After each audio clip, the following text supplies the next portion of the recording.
amigos, estamos ao vivo pela internet, Florianópolis, Santa Catarina, Brasil, no Instituto de Cultura Espírita de Florianópolis, ICEF. A reunião é ao vivo, hoje é dia 30 de outubro de 2014. Opa! 13? É uma premonição, minha premonição sempre funciona. Antecipando os fatos. Pois é, meus amigos, mas criando um ambiente favorável energeticamente, vamos sintonizar com nossas companhias extrafísicas, nossos colegas da dimensão espiritual, que nos acompanham, nos intuem, nos apoiam, que estejam conosco, derramando suas energias, nos intuindo para que tenhamos uma reunião fraterna e produtiva. Boa noite a todos, está iniciada a reunião. Eu vou pedir para alguém avisar ali que tem muito ruído na outra sala, o grupo de estudos está muito entusiasmado ali, estão falando um pouco alto, né? O pessoal da internet está ouvindo aí. Muito bem, então vamos iniciar. Antes eu quero apresentar então o nosso palestrante, o professor Vitor Hugo Teixeira. Ele é um dos fundadores do ICEF, né? Nós somos daqueles fundadores que estamos vivos, né? Muito bem, estamos vivos no mundo físico. Tem fundadores que já estão na dimensão lá astral, né? O professor Allan Kardec e outros. Bem, então, o professor Vitor Hugo, ele é geólogo, né? Ligado à Universidade Federal de Santa Catarina, como já dissemos, um dos fundadores do ICEF, e participa do nosso grupo mediúnico aqui na segunda-feira, né? Com nossos trabalhos de desobsessão, né? E além de tudo, o Vitor Hugo é um grande amigo, né? Somos. Recíproca, é verdadeira. Obrigado, Vitor. Então, posso passar a primeira pergunta? Pode, vamos lá. Então tá. Nós hoje temos a Dulce, né? Boa noite a todos. Então, a primeira pergunta. Começamos perguntando, houve planejamento espiritual na formação da Terra? Vejo que já nessa pergunta cabe nós refletirmos sobre o universo. Sabemos que o universo é constituído de bilhões de sóis, milhões de galáxias. É coisa cuja dimensão extrapola a nossa capacidade de pensamento, de percepção. E, evidentemente, que imaginar algo tão grandioso assim, que não tenha um planejamento, que não tenha uma orientação, seria de atribuir isso ao acaso, e um acaso muito inteligente. Então, denominaremos esse acaso inteligente de Deus, seja qualquer outra denominação, mas é algo extraordinariamente inteligente e capaz. A propósito, Vitor, isso me lembra uma conversa que eu tive com um amigo engenheiro, que ele admitia que o universo tivesse feito uma obra pelo acaso mesmo, né? Então eu perguntei para ele o seguinte: você está vendo esse prédio aqui na nossa frente? Ele, sim, é um belo prédio, tal. Você admitiria que todos os componentes desse prédio tivessem se juntado por acaso para fazer toda essa construção? Eu disse, não, evidentemente que isso é uma obra da inteligência humana. Se esse simples prédio que não pode ter sido feito, juntarem os materiais de construção todos aleatoriamente e formarem um prédio, né? Muito menos essa estrutura fantástica das galáxias, dos sistemas solares e até do nosso próprio planeta, né? Aí entra aquele outro aspecto que tu aborda com frequência e vamos aproveitar o gancho. Sim. Que é a visão que se tem de Deus, né? Exato. O fato mais comum é de se visualizar Deus, um barbudo que está lá em cima olhando por todos e administrando as nossas vidas. Olha, se Deus vai estar no lado de cada um, vendo o que faz, o que deixou de fazer, julgando e auxiliando ou reprovando, é algo inadmissível para se entender e se encaixar no universo como um todo. E assim como houve... É a lei, é a lei onipresente, né? Essa lei, ela é... Está todo o universo mergulhado nessa lei, né? As leis físicas, as leis químicas. Teria sido acaso, teria sido uma pessoa lá, um barbudo, que tivesse formulado tudo aquilo e aquilo estaria funcionando permanentemente, regularmente? Então não dá para admitir, né? E quanto à formação da Terra, se tem nas comunicações, principalmente no livro A Caminho da Luz, o livro A Caminho da Luz é uma enciclopédia que cada parágrafo que se lê tem que se parar para meditar. É impressionante como conseguiram os espíritos condensar tanta informação com tão poucas palavras. É até curioso, Vitor, que existem uns 3 ou 4 livros com título muito parecido. Às vezes as pessoas confundem, como o livro é A Caminho da Luz. Então tem livro que chama-se Caminho de Luz, Caminho da Luz, Caminho de Luzes, enfim, vários nomes parecidos. É A Caminho da Luz, tá? Que é psicografia do Chico, né? Chico Xavier, né? E o espírito que dita é Emmanuel. Né? É um livro interessantíssimo, né? Aborda a origem das civilizações. Né? E nesse livro diz que rezam as tradições no mundo espiritual que na direção de todos os fenômenos do nosso sistema existe uma comunidade de espíritos puros e eleitos pelo Senhor Supremo do Universo, em cujas mãos se conservam as rédeas diretoras da vida de todas as comunidades planetárias. E nessa reunião, que teria sido planejada e determinada a formação da Terra, teria feito parte dela Jesus. Então, houve essa reunião e, veja, lá bilhões de anos atrás, então foi feito um planejamento para nós hoje estarmos aqui. E professor, como e quando a Terra teria sido individualizada como um planeta? Bem, observando o universo, se constata a presença de numerosas nebulosas. Essas nebulosas, elas são formadas muito por poeira e gases. Essas nebulosas, ela têm, em sua maioria, um lento movimento de rotação. Se houver a condensação dessa nebulosa, ela passaria a girar mais rapidamente. É aquele problema de inércia do bailarino que estende os braços, gira e se encolher os braços acelera.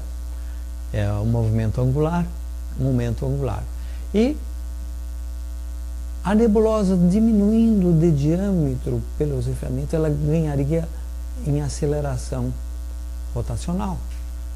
Com isso haveria a separação em anéis, vários anéis tendo um núcleo. Esse núcleo seria o Sol e os anéis condensados seriam os planetas. Se tornariam planetas depois, né? É isso, né? Correspondente aos planetas hoje. Uhum. Então, a nossa Terra teria feito parte dessa nebulosa que evoluiu para o nosso sistema solar. É uma das teorias. Né? É interessante que você colocou aquela referência do Emmanuel, do Caminho da Luz, né? Que todo esse processo ele é acompanhado pela equipe de seres de luz que direcionam isso. Então, evidentemente, não são os espíritos que estão separando as nebulosas, não é isso que está se dizendo, né? Esse é um processo do automatismo da lei cósmica universal, ou seja, de Deus, né? Então, as leis são criadas e elas seguem, químicas e biológicas e físicas, elas seguem um trâmite natural da própria lei. E os mentores espirituais, eles acompanham esse processo, interferem parcialmente em certas circunstâncias, mas não é que um espírito faça a Terra, outro espírito faça Marte. Claro, quem estuda sabe que não, mas às vezes uma criança está assistindo, um jovem, né, está entrando na adolescência, não, pode estar imaginando que os espíritos vão lá e vão fazer um bolinho, isso aí é Marte, isso aqui é Terra, né? Então, todo esse processo, como o professor Vitor Hugo explicou, é esse processo que ocorre com as nebulosas, os anéis e tudo mais, mas aí os mentores espirituais estão acompanhando isso e estão fazendo determinadas interferências dentro da possibilidade da lei, né? Então, professor Vitor Hugo, a gente percebeu assim, que tem esse planejamento, né, da formação da Terra, que ela é um planeta, e quando que começou a existir a vida na Terra? A Terra teria se individualizado, a gente denomina de protoplaneta, ou seja, aquela massa que se individualizou há uns 4,5, 5 bilhões de anos atrás. Protoplaneta é um protótipo de planeta, né? Exatamente. Ela teria se individualizado como massa. E devido ao calor gerado pelos elementos radiativos, ela teria ganho temperatura elevada e a possibilidade de fusões. Ela teria estado em alta temperatura e em fusão. Com o tempo, aquela camada mais externa solidifica, é o que nós denominamos hoje de crosta, é onde nós estamos pisando sobre ela. Então, a Terra hoje se tem como formada de a crosta, essa camada externa, o manto, uma camada intermediária, e o núcleo, uma camada constituída essencialmente de ferro e níquel. O magma que eles falam seria... O magma é uma condição de fusão. Agora, como pode chegar à fusão, aí entra uma história... Não, mas o magma seria no núcleo, né? Não necessariamente. Nós temos... nos Andes, por exemplo, os vulcões. Sim. Nos Andes, os vulcões se deve ao choque que está havendo a nossa placa americana, a Sul, América do Sul. Ela está indo em direção ao oeste e ela está colidindo com o fundo do Oceano Pacífico. Então, o fundo dos oceanos é mais denso e mais delgado, mais fino. As placas continentais são mais leves, menos densas. Ora, encontrando com o fundo do oceano, sendo mais denso, ele fica embaixo. E a placa continental, que é a América do Sul, fica por cima. Mas vai haver um atrito. E quem é que não sabe quando já freia o carro, ou esfrega o sapato, alguma coisa, gerando atrito, não gera calor? Agora, se imaginar duas massas continentais se chocando e atritando, gera intenso calor. Além desse calor gerado, parte da placa continental sul-americana vai sendo arrastada para o fundo, para o interior da Terra. Nós chamamos de grau geotérmico, que é aumento de 1 grau a cada 51 metros. Então, penetrando no interior da Terra, vai havendo aumento da temperatura. É 1 grau geotérmico médio. Ora, se essa massa for levada a 500 e poucos metros, estaríamos já 10 graus. 10 mil, já teríamos 5 mil graus. E aí já estaria muita coisa entrando em fusão. Então, lá nesse ponto, não é o núcleo, nem o manto que está emergindo. Bem mais superficial, né? Esse é um caso particular. Sim. Em que o magma se formou pelo choque de placas. Já existe outra condição, que é o magma gerado pela separação. dos continentes. Nós estamos junto da África. A África ficou parada. Quem está se separando da África somos nós. Por que podemos dizer que a África está parada? Porque ela não tem cadeia de montanhas nem no lado oeste nem no lado leste. Então ela não está se chocando com ninguém. Se não está se chocando com ninguém, não está se movimentando. Então nós nos separamos da África. Ora, se estamos juntos e separamos da África, é como se cerrássemos um barco, pegássemos um serrote e ele está lá na água e nós vamos cerrar esse barco. Não vai a água, não vai começar a subir?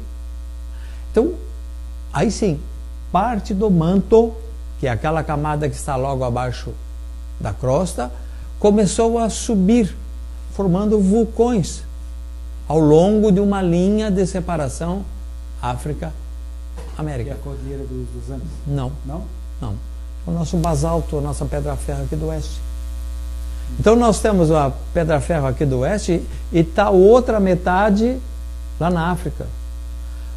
Outra curiosidade é que aquele xisto pirobituminoso que a Petrobras está tirando óleo e está começando a entrar na moda agora, ele ocorre aqui no estado, ocorre no Rio Grande do Sul, Santa Catarina, Paraná, São Paulo, Minas, Goiás, Mato Grosso, Argentina, Uruguai, tem uma grande extensão. Ele se formou num mar raso de águas paradas. E nesse mar raso de águas paradas, águas doces, vivia um réptil, um anfíbio. E ele era de água doce. E ele está lá na África e está aqui. Ora, se já existisse mar naquela época, como é que esse animal conseguiu navegar e nadar até a África? E daí se admitir, hoje se tem comprovado que nós estamos juntos. Inclusive encaixa direitinho a África com a América. São uma série de outros. Tem o basalto, a pedra-ferro, tem o arenito, que é desértico, que está embaixo, tem esses mesosauros. Tem uma cordilheira que a gente chama Cordilheira do Meio Atlântico. Quem já viu representações do fundo do Oceano Atlântico, tanto sul como norte, vê uma cadeia de montanhas serpenteando o meio do oceano. É o ponto onde está havendo a separação. Inclusive foram feitas datações da rocha no fundo do oceano e se verificou o seguinte, que ela é mais jovem no meio do oceano e vai ficando mais antiga junto aos continentes. Então, o Oceano Atlântico e o Norte e o Sul está crescendo nessa. E lembra da Islândia, lá acima da Inglaterra, que tem aqueles geysers e tem água termal? Ela nada mais é que uma emersão dessa cordilheira onde está. Daí porque é um outro tipo de magma que ocorreu. Mas a pergunta era sobre a vida. Como é que começou a vida, né? Nós já começamos a passear sobre magma, né? Voltamos à vida, então. Nós já começamos a passear no nosso barco aqui. Que ele já esteve a uma velocidade de 14 quilômetros. 14 quilômetros. Estou botando 14, já ano de 14, estou botando. Ele teve 14 centímetros de afastamento da América da África. Já esteve a uma velocidade de 14 centímetros por ano. Hoje é a ordem de 2 centímetros. Isso medido por laser, a satélites, etc. Mas então, nesse início, a Terra estava em fusão. Temperaturas altas, uma atmosfera bastante densa e ela muito quente. E nesse ambiente começou a crescer o que se denomina uma gelatina no fundo dos oceanos. Essa gelatina era amorfa, viscosa e foi o celeiro da vida. Lá é que Emmanuel, nesse livro A Caminho da Luz, comenta que essa matéria orgânica amorfa teria sido o nascedouro da vida. E foram feitas experiências. Miller e Urey fizeram o seguinte: pegaram um balão puseram nesse balão gases como amônia, oxigênio, vapor d'água, metano, e provocaram descargas elétricas de 60.000 volts. Deixaram aquilo ali uma semana atuando dentro desse balão. Que eram os componentes prováveis da atmosfera daquela época, né? Que correspondiam à atmosfera da época. Notaram que depois de uma semana se formou uma nata viscosa avermelhada no fundo desse vidro. Então aí vê, nesse período inicial da Terra em que a temperatura era alta, ventos de grande intensidade e grandes descargas elétricas, foi o nascedouro dessa matéria orgânica que se acumulou no fundo dos oceanos. Então, se eu tenho uma... Já está se referindo aos aminoácidos aí? Ela formando aminoácido, ácido acético e ácido lático, ureia, uma série de componentes orgânicos. Só um instantinho. Lembrando que esses aminoácidos que estavam se formando nessa fase da formação da Terra, segundo essa teoria e essa confirmação de... experimental? Eu aprendi com Stanley e Miller, mas o Miller aí que você falou, não sei se eu Urey. Urey, tá. Miller e Urey. Esses aminoácidos que se formaram aí, qual a importância dele? É que hoje todos nós somos constituídos de proteína. E daí que tem a ver? É que a proteína é um muro de tijolos, digamos assim, e cada tijolinho é um aminoácido. Então a proteína que forma todo o nosso organismo, todas as nossas proteínas, do sangue, das células e tal, nós somos estruturados de proteínas, ou seja, de murinhos de tijolos de aminoácidos. Então esse aminoácido, quando se juntam um com o outro, formam proteínas. Então aí nessa experiência está se produzindo os aminoácidos que são a origem das proteínas, que são a origem das primeiras células vivas, né? E vê que essa matéria orgânica, esse lodo orgânico, ele estava protegido, porque por estar dentro da água, ele estava protegido dos raios ultravioletas do Sol. Mas a matéria orgânica não é sinônimo de vida. Se eu pegar qualquer um aminoácido, não tem vida. Não tem vida. Então não significa que já teria sido formada a vida. Mas aí vem, com a intervenção da espiritualidade, parte dessa matéria orgânica começa a formar uma condensação, uma película mais condensada, separando em unidades. Dentro dessa unidade começa a cristalizar parte dessa matéria orgânica, formando um núcleo de uma célula. Formar essas proteínas e depois então... né? Possibilitando essa... Então aí foi dado... Quem é que orientou, quem é que viabilizou essa transformação? A espiritualidade, não foi o acaso. Então começa a nascer a célula e a vida começa a ter parte no fundo dos oceanos. Só para confirmar, assim, reforçar o raciocínio de quem está assistindo, né? É o seguinte: então todo esse processo é um processo bioquímico natural, seguem leis bioquímicas, leis químicas e leis biológicas.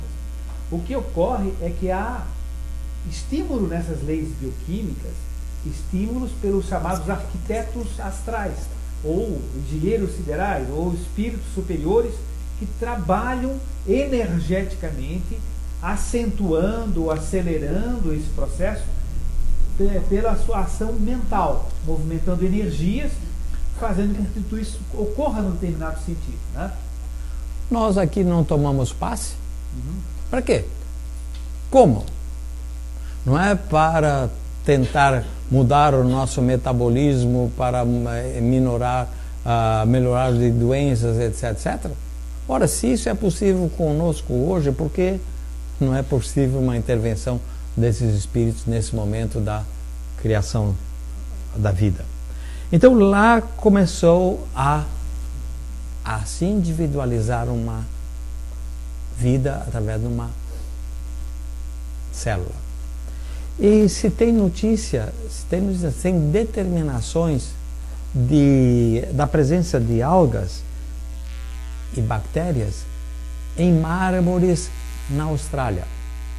Essa datação desse mármore foi de 3,5 bilhões de anos.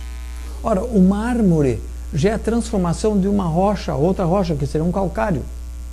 Então, esse mármore e essas bactérias já teriam surgido antes dos 3,5 bilhões de anos. São datações que se tem, que comprovam que já existia vida, uma vida bastante rudimentar, mas já estava presente há esses 3,5 bilhões de anos. Entre os 3 e 2 bilhões de anos, começa a se concentrar o oxigênio na atmosfera, devido à fotossíntese desses vegetais, as algas principalmente, que estavam as algas verdes, né? Nos oceanos. A ver, isso não significa que nesse período nós tivéssemos vegetação nos continentes, é só nos mares. Aliás, o André Luiz fala também no Evolução dos Mundos da importância dessas algas verdes no começo da formação da vida, né? Até hoje. Uhum. Porque de onde é que onde é que o oxigênio que nós respiramos? Se fala muito das florestas e tal. Ora, se fosse assim, nós poderíamos virar o nosso quarto uma floresta para termos oxigênio. Mas elas também produzem CO2. Numa certa fase mais senil, produz mais CO2 do que o oxigênio. Então, e se fosse assim também, o hemisfério sul teria muito mais oxigênio do que o hemisfério norte, porque as florestas, só a floresta amazônica está. Então, a maior parte do oxigênio vem das algas mesmo, do plâncton, né? Dos mares e do solo também. Uhum. Bom, parênteses, mais alguma? Mas sobre a origem da vida, queres colocar algo mais? Porque parece uma questão lá, ou na internet, não? Não? Não, tem uma da internet, mas como o assunto ainda tem mais algumas coisas, a gente vai deixar um pouquinho para mais adiante. A pergunta é fora desse roteiro. Professor Vitor Hugo, a gente vem falando, então, criou, teve vida na Terra. Como se processou a evolução da vida na Terra e qual foi a influência do mundo espiritual nesse processo evolutivo? Eu sempre gosto de fazer uma analogia, uma comparação da evolução da vida. É que até os 600 milhões de anos, a vida veio fazendo experimentos. Eram algas, eram bactérias, nós tínhamos moluscos, nós tínhamos uma vida muito rudimentar, fazendo tentativas de adaptação e tentativas de partir para uma evolução natural e uniforme. Fazendo uma comparação com a Fórmula 1, até os 600 milhões de anos, nós tínhamos o trabalho dos mecânicos na oficina e tivemos a volta de apresentação. Ou seja, foram se testando os carros para dar início à corrida da evolução da vida na Terra. Isso se deu, então, aos 600 milhões de anos. E se denomina esse período de Cambriano. A vida nesse período, ela era ainda no fundo dos mares e predominava um animal chamado trilobita. A trilobita era uma espécie de uma barata que andava no fundo dos oceanos. E Darwin começou a observar as diferentes formas dos animais e fósseis, aí que ele estabeleceu aquela teoria evolutiva que ele apresentou. Então, dos 600 aos 400 milhões de anos, nós tivemos essa predominância das trilobitas, vida no mar. Aos 400 milhões de anos, estávamos 600, estamos 400, começam a surgir os peixes. E a vegetação somente aí é que começa a ocupar os continentes. Lembrando que, claro, dos trilobitas até os peixes, evidentemente existe uma infinidade de situações intermediárias, né, Vitor? Foram 200 milhões de anos. Passando, inclusive, não foi esponjas, nem 20, nem 200 anos, 200 milhões de anos. Então é tempo e houve possibilidade de várias alternativas e variações os selenterados, da vida. Fungiários, até surgiu o primeiro peixinho, né? Nós estávamos em 400. Aos 350 milhões de anos surgem os anfíbios. Alguns peixes começam a dar voltinha fora d'água e voltam, então, adaptando-se a um sistema de água e continente. E, devido à vegetação nos continentes, já começou a existir, aumenta o oxigênio na atmosfera. Inclusive, nesse período do Permiano, dessa faixa de 350 a 280 milhões de anos, é que é o nosso carvão aqui do sul. E ele a vegetação, o carbono que nós temos no nosso carvão é daquelas formas de árvores tipo samambaia. E a gente sempre imagina o carvão como sendo uma floresta soterrada, né? E daí acumulou matéria orgânica. E se nós sabe que se nós hoje pegássemos a floresta amazônica e transformasse ela em carbono, nós teríamos uma camadinha de 2 centímetros. Maior parte é água, a parte é gás. Então a matéria orgânica, carbono, ficaria uma camadinha, e nós temos camada de 1 metro, 1,5 metro de carvão. Então muita dessa matéria orgânica, esse carbono, eram gerados por esporos, por folhas, tal, que desses vegetais tipo samambaia.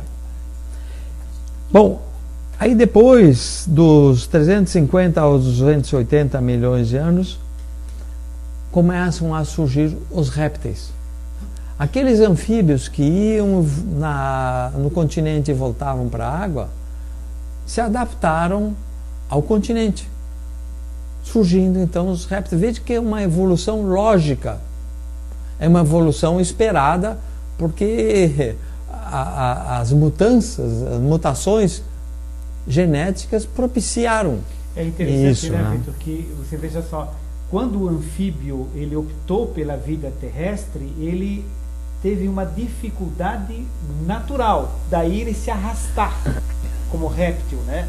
Então o princípio espiritual reencarnado, né, que veio dos anfíbios e passou a renascer como réptil, ele passou a viver com uma certa dificuldade se arrastando.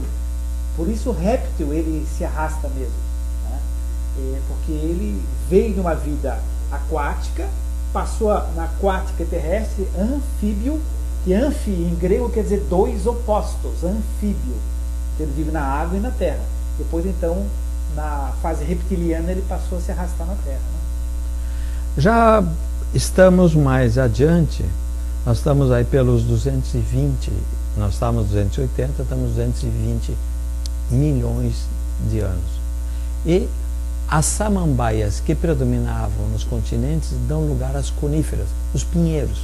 Então começam a surgir os pinheiros e eles ganham em abundância na terra.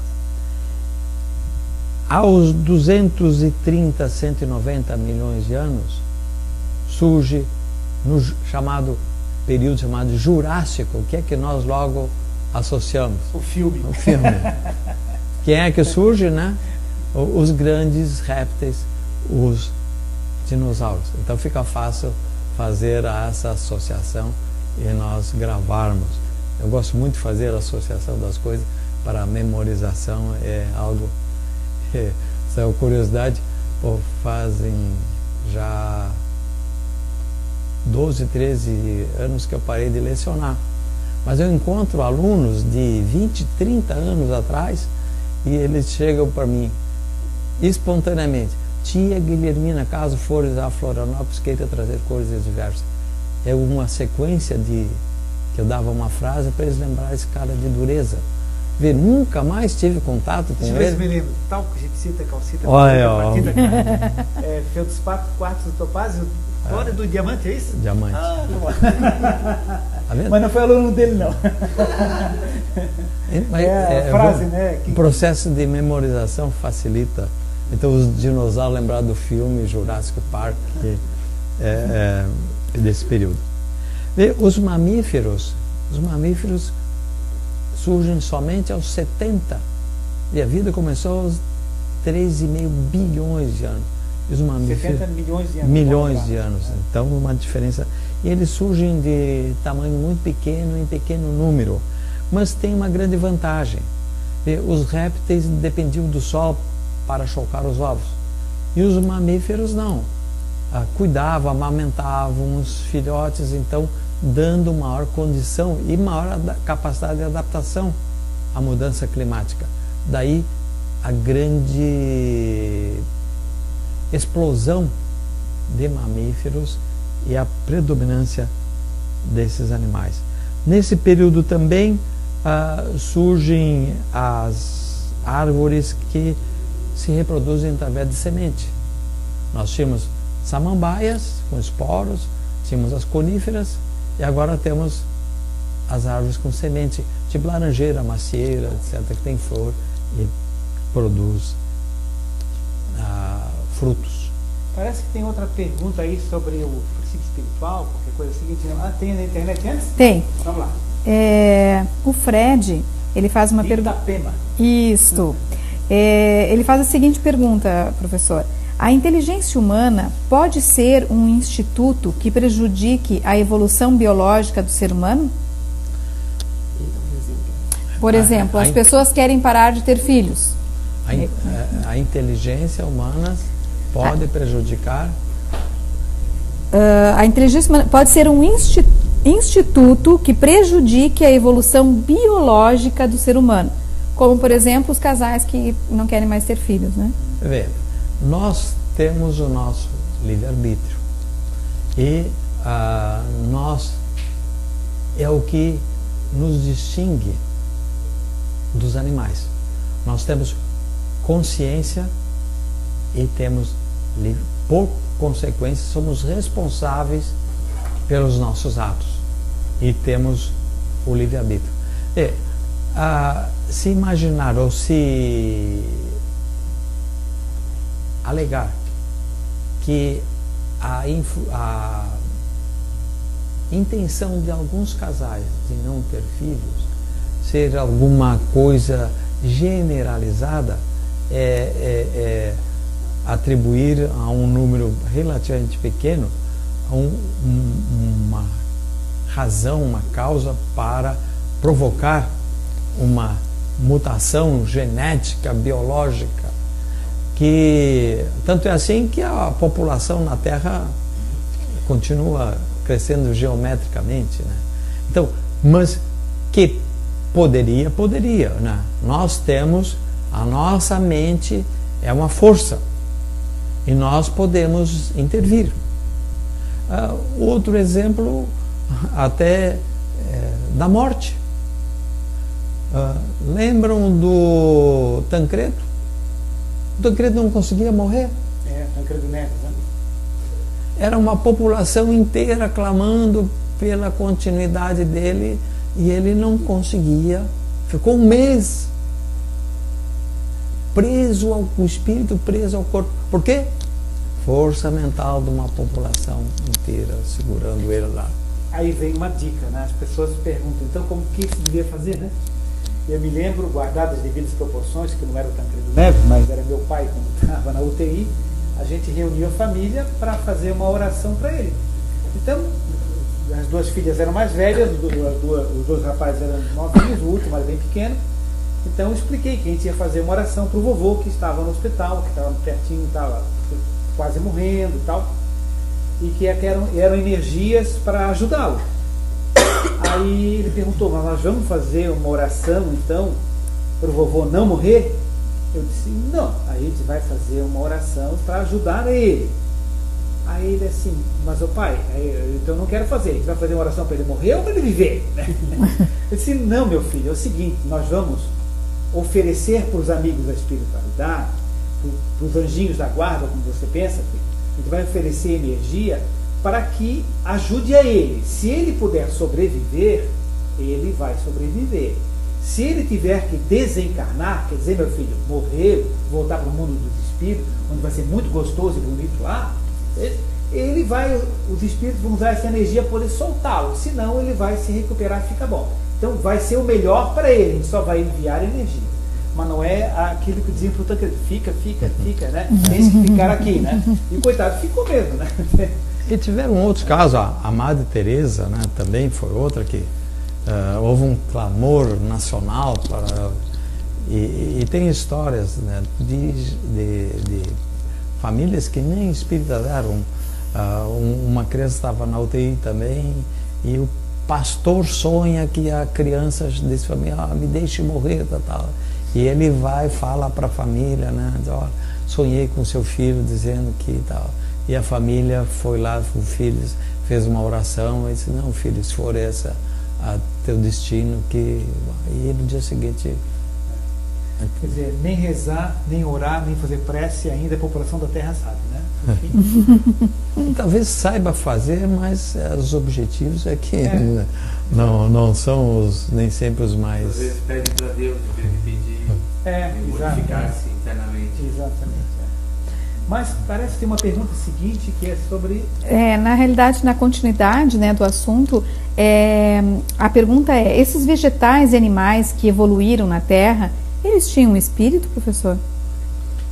Nós começamos falando daquela matéria viscosa orgânica que, sob a orientação dos espíritos, foi se condensando e formando uma célula. Então, que aí já é viva, tá? E já é vida. Mas antes disso, bem, por que um cloro se junta e como se junta a um sódio, formando o nosso sal de cozinha? Acaso? Né? Novamente. Não tem uma lei determinando que uma carga negativa, eletronegativa e positiva se juntem? Quem é que fez essa lei? Não foi um princípio espiritual e não ordenou essa aproximação? Essas moléculas de cloro e sódio, NaCl, se organizam. Vocês já olharam o sal grosso? Ele tem umas superfícies planas. Eles formam cubos. Então, se eu pegar analisasse um microscópio eletrônico, eu ia ver que eu tenho um cloro, um sódio e a forma é um cubo. Então, esse grão maior nada mais é do que o empilhamento de milhares de unidades cúbicas de cloreto de sódio. Milhões de unidades. E quem é que ordenou ela sob uma forma cúbica? Então, nós vemos que tem um princípio espiritual que ordena, que aprendeu a se reproduzir no espaço segundo uma determinada lei. A mesma coisa é o... Que ordena aí é dar ordem, não é ordenar, é organizar. Porque alguém pode estar pensando... sobre ordem, sobre comando. Né? A mesma coisa é o quartzo, aquele cristal de rocha que se conhece popularmente por aí. As areias, a nossa areia de praia, areia de rio, a maior parte é formada por quartzo. E como é que nós obtemos o nosso vidro de janela? Pega-se a areia, funde-se a areia, bota uma pitada de cal, bota uma pitada de argila, tal, e temos o nosso vidro. E o quartzo, quem é lá do oeste já pode ter visto, ou então viu em aeroporto, em lojas, aqueles cristais de ametista formando aquele geodo, ele tem uma forma piramidal, é um prisma hexagonal bipiramidal, tem uma pirâmide em cima e uma pirâmide embaixo. Por quem é que ensinou o quartzo a empilhar as unidades de sílica, que é Cl4, formando um hexágono? Foi o acaso. Foi uma lei física e química que propiciou a esse empilhamento. Já o nosso vidro de janela, etc., essa distribuição das moléculas de sílica versus Cl4 é desordenada, não tem organização. Então, veja, já tínhamos nos minerais, tínhamos um princípio espiritual atuante, que foi ordenando, foi organizando essas células unitárias, e cada um deles tem uma forma básica. Pode ser um tetraedro, pode ser um cubo, pode ser um hexágono, pode ser um prisma. E essa unidade vai se empilhando e vai se reproduzindo no espaço. Depois nós tivemos os vegetais. Esse princípio espiritual já incorporou a sua mente, a esse princípio, a reprodução organizada. Depois surgiram os vegetais com a sensibilidade, formando então uma nova etapa na evolução. E o que é que distingue esse princípio espiritual do espírito? Nós, por exemplo, a consciência. Então, nós temos uma consciência. Nós já adquirimos, né? Porque já passamos por fase que não tínhamos também, né? Éramos animais. Ainda somos, né? Mas inteligentes. E então a grande responsabilidade nossa se deve à consciência. Daí o porquê nós podemos ter livre-arbítrio, porque temos essa responsabilidade. Aí vem a pergunta do Fred de Itapema, né? Se a gente, pela inteligência, pelo livre-arbítrio, a gente pode atrapalhar? Pode, só que isso leva sempre a aprendizado posterior. Nós erramos porque temos a possibilidade de optar, e com o erro a gente aprende, e isso determina a evolução também, né? Doutor Ricardo, pelo que eu vejo aqui, deve ser uma ex-aluna sua, que até lhe manda um abraço, chama-se Silvia Cavalcante, e ela faz uma pergunta. Ela é médica. Sim. Tudo bem. O senhor acha, pergunta para o professor Vitor Hugo, o senhor acha que as referências bíblicas, como a história do dilúvio, seria alguma referência com transformações climáticas ocorridas no início da formação do nosso orbe? Essa pergunta vem de Recife. Recife, Pernambuco. A doutora Silvia mora em lá. No início do orbe? Eu vou repetir. Tá.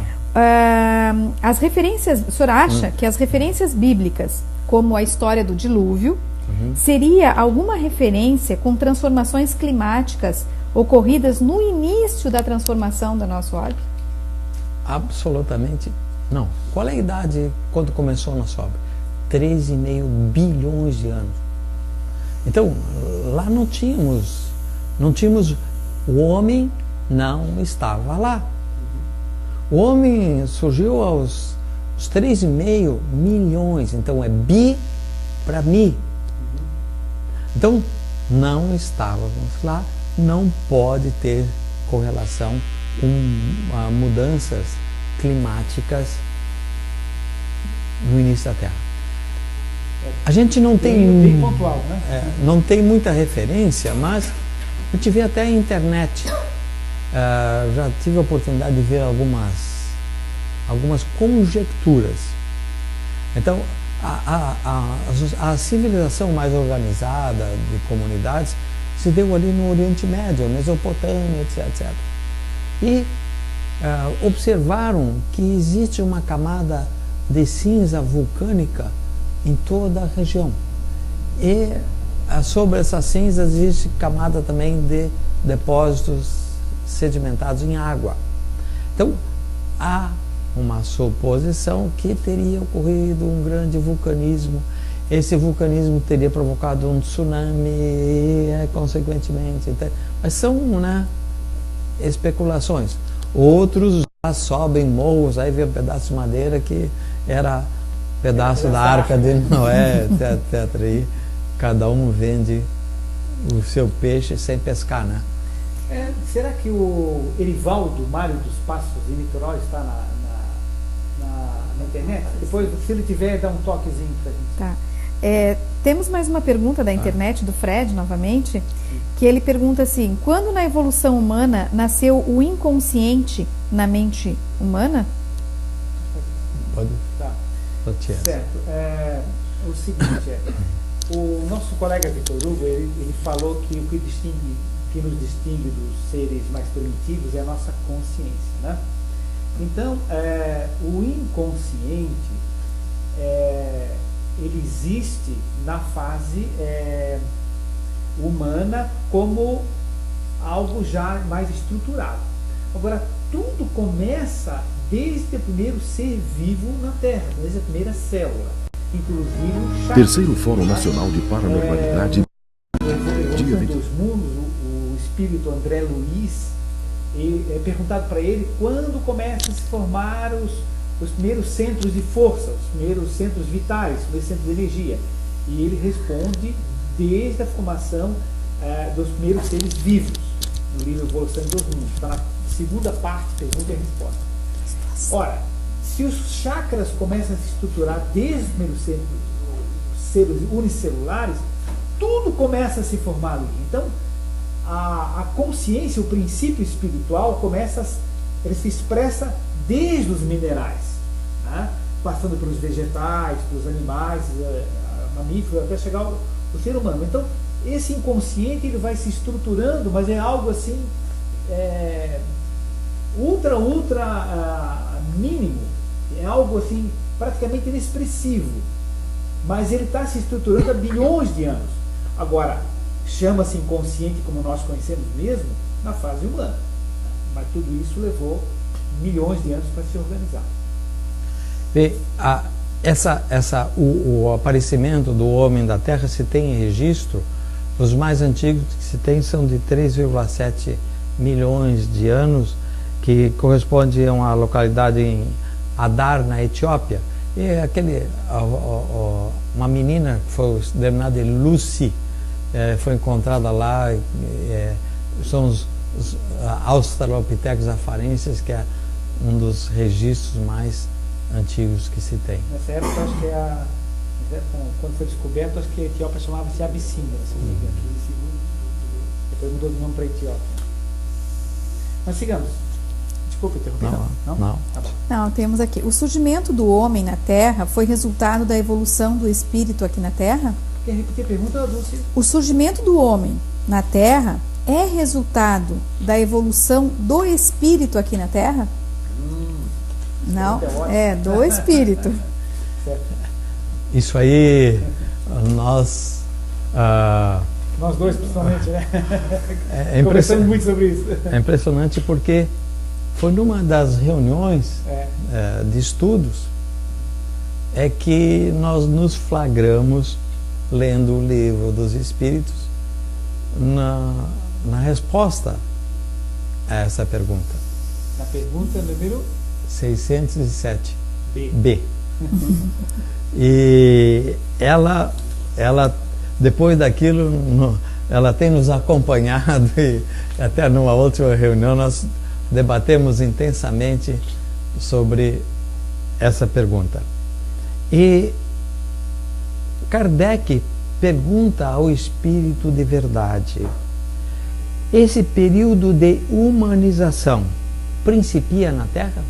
Ou seja, o homem, esse espírito que encarna no homem, evoluiu na Terra?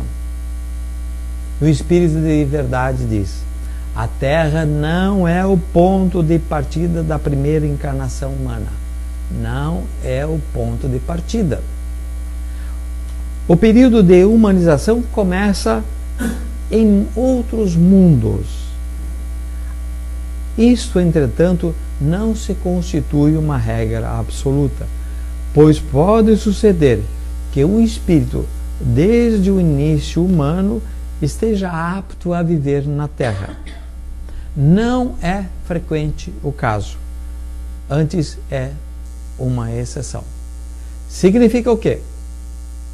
Que a grande maioria de nós já andamos habitando outros mundos e fomos deslocados, para não usar outro termo.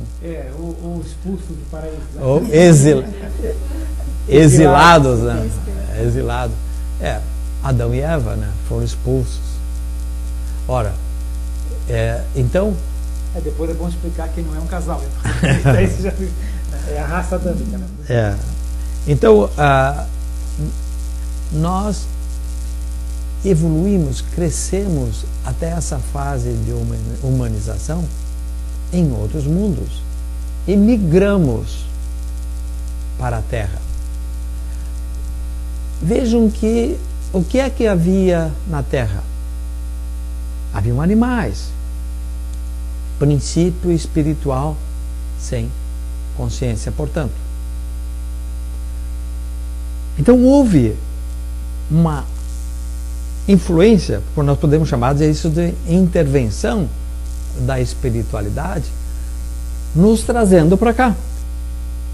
Porque a Terra já estava apta, dentro daquele planejamento lá, da pleiade de espíritos puros,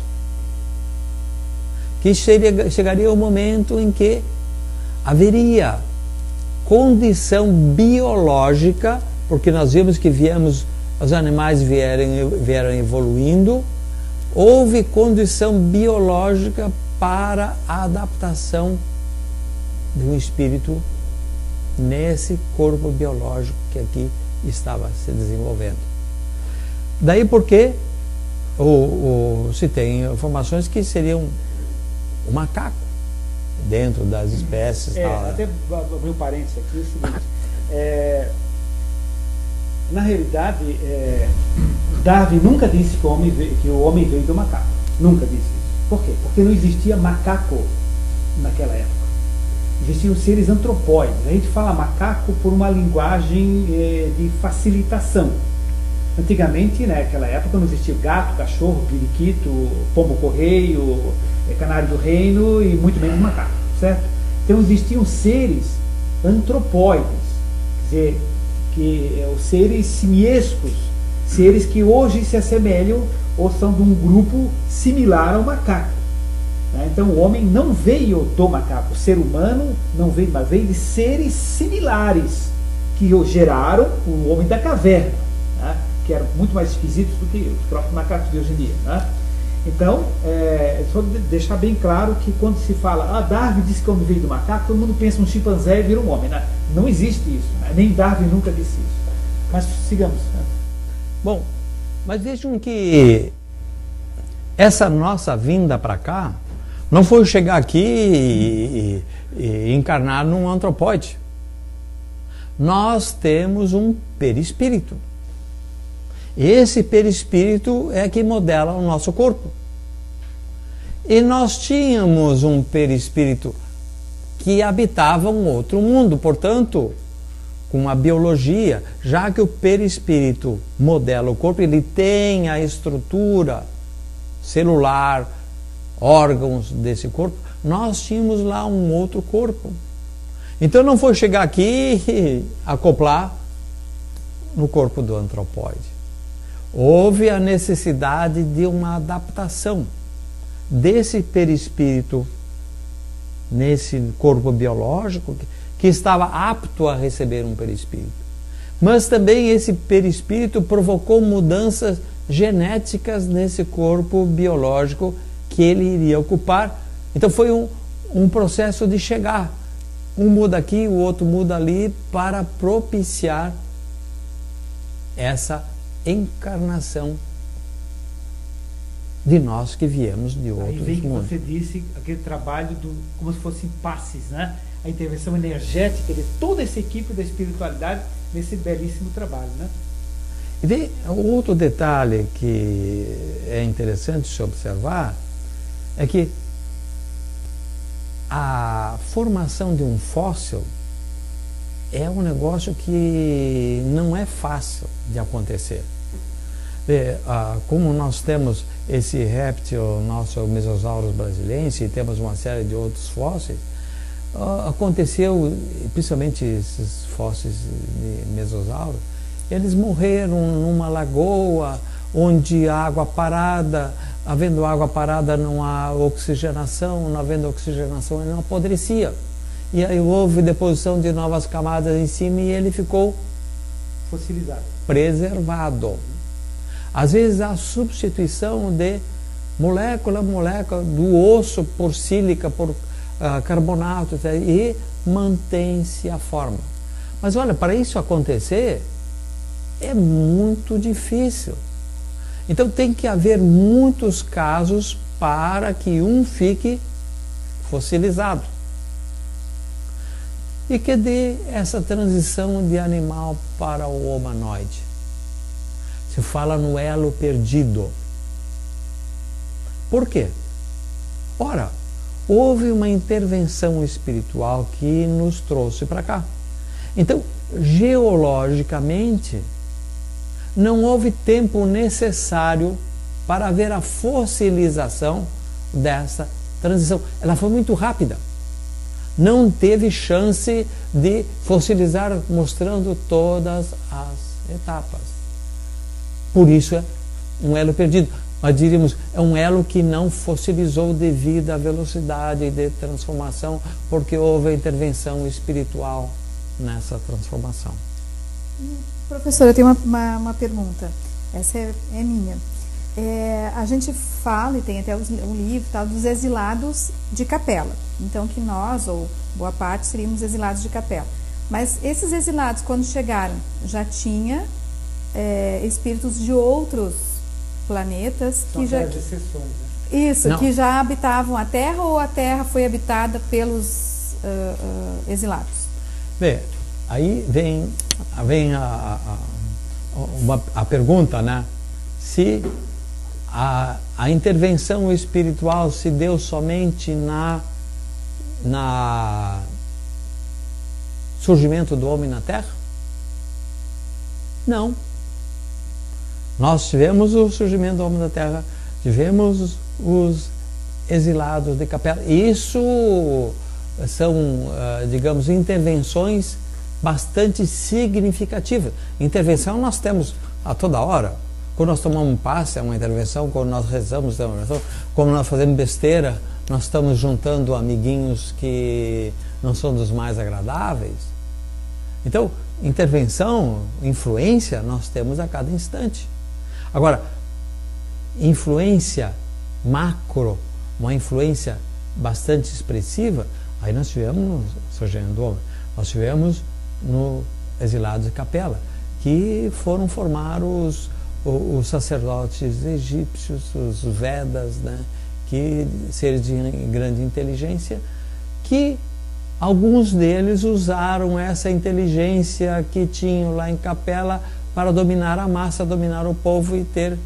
Outros já usaram essa inteligência em benefício desse povo, curando, criando novas tecnologias que facilitassem a vida, etc, etc. E muitos deles, devido a essa postura moral e ética mais avançada, voltaram para a Capela. Dá uma repetida na tua pergunta, Dulce, porque eu queria ver se escapou algum detalhe. Eu perguntei assim, quando os exilados de Capela vieram habitar a Terra, né? Eu perguntei assim, se a Terra seria habitada só por eles, ou quando eles chegaram já havia espíritos de outras... Não, já havia, né? Com certeza. Não, sim. Sim. Não, vamos ficar claro, já havia. Aí vem... Isso já estava feito, né? Exato. Já havia uma civilização, né? Agora, deixa o Vitor... me permite colocar duas curiosidades interessantes. Você falou ainda há pouquinho na raça adâmica, né? Falou também nos sacerdotes egípcios, agora, muito interessante. Vocês observam o seguinte: o que conta a lenda, que é uma lenda, né? A lenda do Adão e Eva conta o seguinte: que eles foram expulsos do paraíso por comer essa maçã do pecado, alguma coisa assim, né? O que aconteceu? Nós sabemos que o povo judeu primitivo, não estamos falando do judeu moderno, do povo judeu primitivo, como dos egípcios primitivos, né, como dos hindus primitivos, dos Vedas, né? Eles eram povos que foram as grandes levas de exilados de Capela. E vejam só, eles foram exilados, eles saíram de um astro, de um planeta, em torno de uma estrela chamada Capela, que é o nome de uma estrela, que é um sol, né? Da constelação do Cocheiro, segundo os espíritos falam, né? Então, o seguinte, por que saíram de lá? Porque eles atrapalhavam a comunidade de lá. Eles eram mais atrasados, embora para nós terráqueos muito adiantados, eles atrapalhavam a evolução desse planeta. Então eles foram exilados para cá, para quê? Para ajudar o planeta Terra e para não atrapalhar lá. Em resumo, de uma forma simplista, é isso. Ou seja, que o padrão de vibração deles não era mais compatível com aquele planeta. Eles tinham um peso energético, perispiritual, que não dava mais sintonia. É como se eu for entrar numa porta do banco, né? Aquele exemplo que o nosso amigo sempre dá, Dr. Júlio, nós fomos entrar dentro de uma porta de um banco e eu estou com metal dentro do meu bolso. O que acontece? Plim, plim, plim, não entra no banco porque diz que você tem uma densidade de metal que não passa na porta. Então o espírito de uma certa densidade, que tem um perispírito de densidade, não pode mais reencarnar naquele astro. E a comunidade é separada, trazida e vai reencarnar na outra comunidade. O que vai acontecer no próximo milênio aqui na Terra também, com muitos daqui, né? Então você veja só, o que os judeus trazem na lenda? Foram expulsos do paraíso por cometerem o pecado, né? O que dizem os egípcios, por exemplo, sacerdotes egípcios, que o professor acabou de citar ainda um pouquinho? Eles diziam o seguinte, que quem pensar mal, agir mal, fazer mal ao próximo, vai reencarnar num bicho. A doutrina da metempsicose. Achava que ia reencarnar no camelo, no gato, no cachorro, num pássaro, por quê? Eles entendiam, porque tinham no inconsciente coletivo do povo egípcio aquela sensação real de terem reencarnado numa espécie mais densa, que era a espécie do homem primitivo aqui na Terra, que eles vieram de Capela. Então traziam no seu inconsciente aquela sensação. Então eles achavam que podia reencarnar num animal, que não é possível, né? Coisa que muitos atribuem que os espíritas admitem que... porque é absurdo, né? Ninguém acredita nisso, né? Claro. Não pode reencarnar em animal, né? E vê, né, que até puxando esse gancho aí, né, a Terra está passando por mais uma fase de grande influência espiritual. Nós estamos passando da fase de um planeta de expiação e prova para um planeta de regeneração. E o que está acontecendo? Não vai acontecer, está acontecendo. Está havendo a vinda de milhares de espíritos missionários do mundo da constelação de Touro, numa de suas Pleiades, encarnando na Terra para propiciar, para acelerar essa transformação moral, ética e científica. Então, nós estamos sofrendo mais um empurrãozinho, uma aceleração no nosso desenvolvimento ético-moral. E, assim como aconteceu em Capela, não vai acontecer, está acontecendo aqui entre nós. Muitos espíritos, daqueles tanto que se tem notícia hoje, que cometem atrocidades, barbáries, já estão sendo deslocados para outros mundos, porque não já se enquadram, como o Ricardo comenta, nesse campo mental atual da Terra. Então,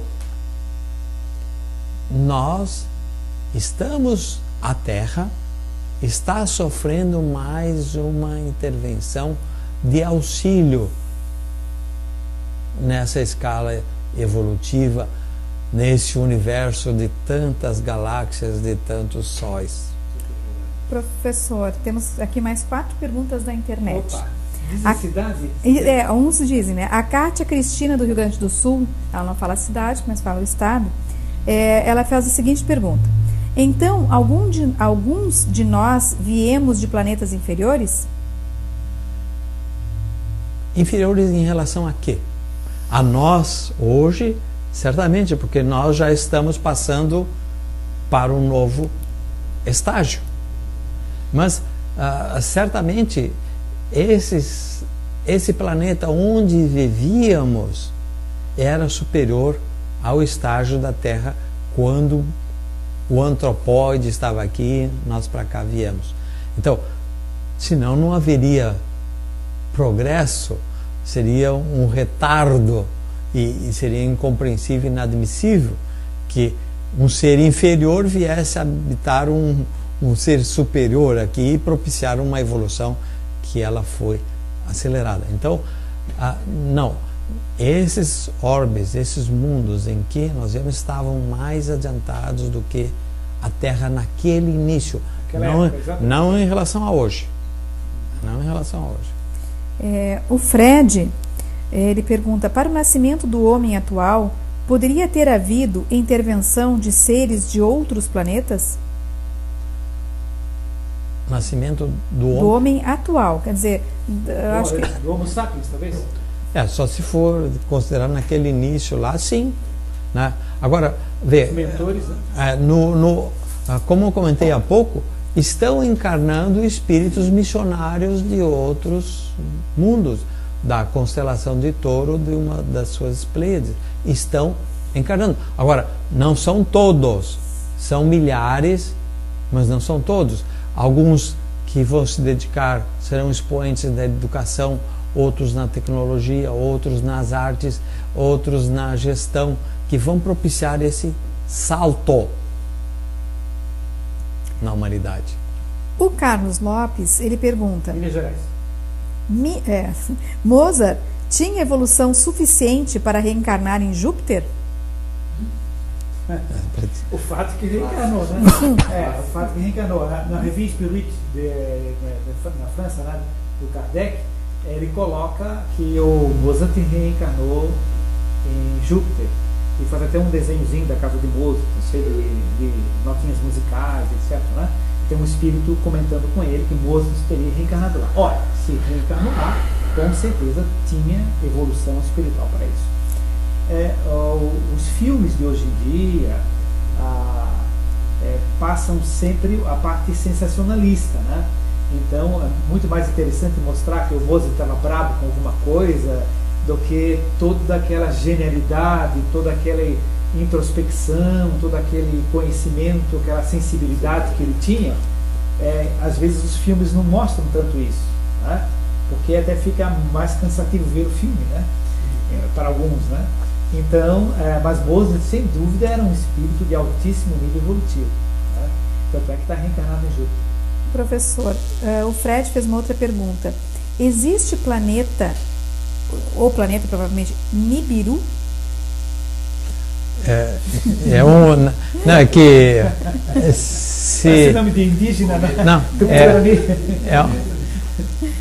se eu não me engano, se tem publicado, inclusive a internet fala, é que nessa transformação da Terra estaria se aproximando um planeta que, se eu não me engano, é esse nome, e que ele estaria atraindo esses espíritos que não estão se adaptando à condição ética e moral da Terra, e eles estariam migrando para esse planeta.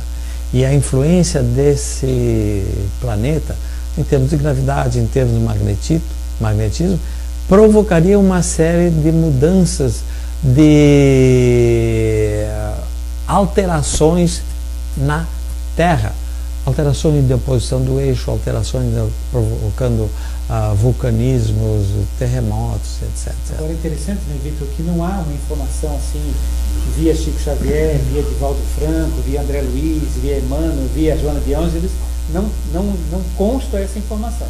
Essa informação é de um determinado grupo que faz essa referência, né? E depois também não existe, pelo que eu sei, uma constatação científica disso, que é da aproximação desse planeta, tal. Nunca. Agora, aí que sempre fala, eles não estão publicando isso para não alarmar, sempre se dão, né, a população, tal. Então fica uma especulação que nem a dos maias, que a Terra já devia ter acabado no início do ano e nós estamos aqui, né? Ele tem que tirar as moedas do bolso, né, gente? Então, na realidade, é uma informação que não se pode, a gente não pode compactuar enquanto não tiver um dado mais espiritual e científico que possa dizer, né, Victor? É claro. Eu queria comentar, a Kátia, que a gente falou que era do Rio Grande do Sul, ela é de São Leopoldo, ela está agradecendo, dizendo que está maravilhoso o programa, e ela pergunta se é possível nós continuarmos essa conversa, esse assunto, na próxima semana. E que hoje realmente está maravilhoso. E o Fred também colocou que realmente o debate de hoje está sensacional. Pois é, se o professor Vitor Hugo não tiver que viajar pela universidade quarta-feira que vem, a gente já está convidado para dar continuidade ao programa. Nós temos alguns minutos, mas já está convidado. A dificuldade que eu tenho é que eu estou aposentado na universidade, mas trabalho em empresa como consultor de projetos de estradas, pequenas barragens, etc. E empresa já viu, não existe, não, daqui um mês tu vai viajar, aí chega uma tardinha, olha, amanhã tu tem que ir, tal. Então é sempre a dificuldade que eu tenho, que o Ricardo me consulta, olha, eu posso vir, mas não posso afirmar que na quarta-feira estaria aqui. Então, até na segunda-feira vou estar em São Paulo, vou chegar à noite, não vou poder estar na segunda-feira, nosso grupo mediúnico. Então, existe a possibilidade, se possível, a gente... E depois tem outros temas, assuntos também que... Nós precisamos conversar, sabe o quê? Sobre rochas, a parte espiritual, energética das rochas, dos cristais, da água. Combinado? Da água, principalmente. Tá bom. Até aqui. Então tá, mas segue aí, então. Tem, nós estamos falando sobre influência, intervenção espiritual nesse processo todo. Como poderíamos denominar a intervenção espiritual, denominar de intervenção espiritual, teria se processado somente no aparecimento do homem na Terra? Como nós comentamos, ela ocorreu e continua ocorrendo e vai continuar ocorrendo. Ocorreu no surgimento do homem, ocorreu com os exilados de Capela, ocorreu com a vinda de Jesus, está ocorrendo com a vinda dos missionários da constelação de Touro para a transformação da Terra de planeta de expiação e prova para regeneração.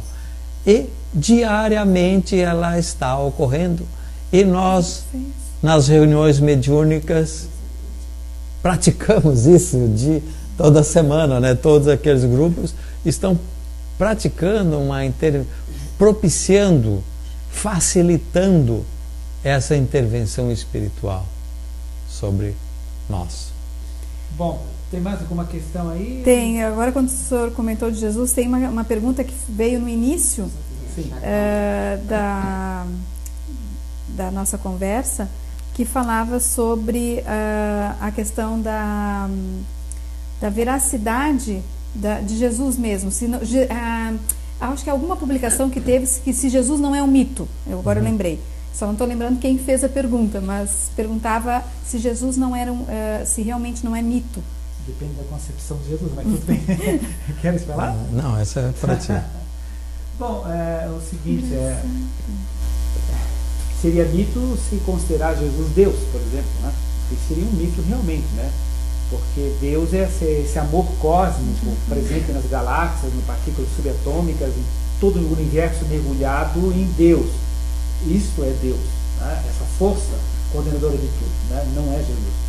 Jesus é um missionário para o planeta Terra, que é um pontinho, uma galáxia que é um pontinho no universo inteiro, mas ele para nós, foi o maior missionário, né? Foi um grande missionário também Buda, Confúcio, etc.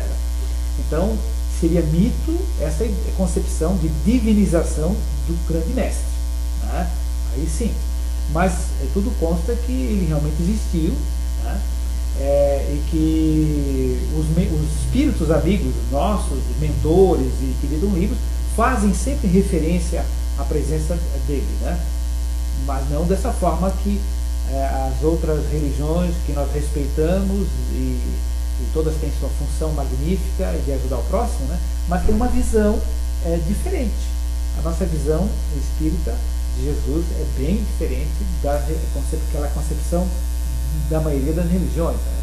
Que faz uma divinização desse grande mestre. Mesmo que, aí vem outra colocação, mesmo que ele tivesse, ou é um mito, mas que mito maravilhoso, né? Quanto ensinamento. Então, por que nos preocuparmos com a pessoa e não admirarmos a obra, né? Exatamente. E quando você falou por que nos preocuparmos com a pessoa, vem novamente aquela questão que é muito comum as pessoas se preocuparem com a pessoa física, ou com se morreu na cruz, se não morreu na cruz, se tinha prego, se não tinha prego. Não tem a menor importância para nós. Entende? A importância é exatamente o conhecimento, o amor, a sabedoria, o ensinamento que ele passou. Isso que os espíritos falam que é importante, né? Porque inclusive essa ideia de dar importância ao fenômeno da crucificação, por exemplo, há até interesses históricos da Idade Média que não, porque ele era bom porque ele sofreu, você tem que sofrer mais ainda, tem que se aceitar domínio do seu senhor feudal e tudo mais. Por quê? Porque o sofrimento seria prova de evolução, o sofrimento seria prova de grandeza, quando não. Isso aí é absurdo, né? A prova de grandeza é o que se faz em benefício do próximo, ele fez, o que se ensina, o que ele ensinou, a palavra de amor que ele passou. Isso sim nisso é que constitui o valor, não o fato de se foi crucificado, se não foi crucificado. Evidentemente para nós espíritas é um mito de que o sangue de Jesus na cruz salvou a humanidade. Evidentemente isso é um mito, né? Isso é um interesse até da Idade Média que havia de valorizar o sofrimento para domínio dos povos, né? E também tem um outro aspecto, né? Quantos morreram crucificados? Milhares de pessoas, né? Mas aí a pergunta é, por que só o caso de Jesus ganhou notoriedade? Por que os outros não? Quantos foram crucificados? Por quê? Porque faço o que eu digo e faço o que eu faço. Ele fez, disse e fez. Enquanto que os outros faço o que eu digo e não faço o que eu faço. Então, o exemplo dele é que fez com que perpetuasse aquilo que ele pregou. E isso cabe a nós também praticarmos. Não só o blá blá, mas sim fazer. O que é um pouco difícil, né, amigo? Educação dos filhos. O que quer dizer? Eu não faço isso lá e eu vou lá. Faço. A maior educação é o exemplo. E ele demonstrou isso. Bem, como é que nós estamos? Estamos no horário, né? Temos bastante perguntas. Tem alguma da internet ainda? Não. Então nós temos uma relação de perguntas, sabe, Vitor? Mas a gente vai fazer o possível para que as empresas te convidem para fazer uma viagem, né? E você possa estar quarta-feira. Se acontecer, a gente pode até deixar para 2 quarta-feiras depois, se for o caso, ou para quando puder. Bem, quer dizer algo para encerrar? Não, é só que agradecer. Já faz a prece de encerramento, já encerra, pronto. Agradecer. Eu posso passar o vídeo do fórum? Ah, sim. Isso, são aqueles de 15 segundos? Isso. Então tem que, o pessoal da internet, 15 segundos só.